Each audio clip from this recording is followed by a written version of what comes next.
তুমি জান্নাতের কোন দরজা দিয়ে যেতে চাও কমেন্টে অবশ্যই জানাও। জান্নাতের 8টি দরজা আছে। প্রথম দরজা বাব আল জিকির। এই দরজা দিয়ে সেই সব মুসলমান প্রবেশ করবে যারা আল্লাহর জিকির করে।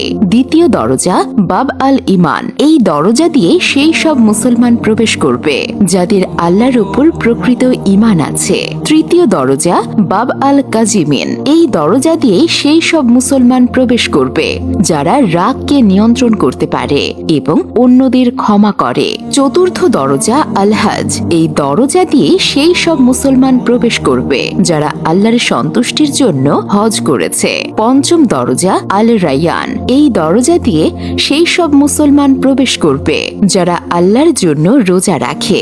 ষষ্ঠ দরজা আল সাদাকা।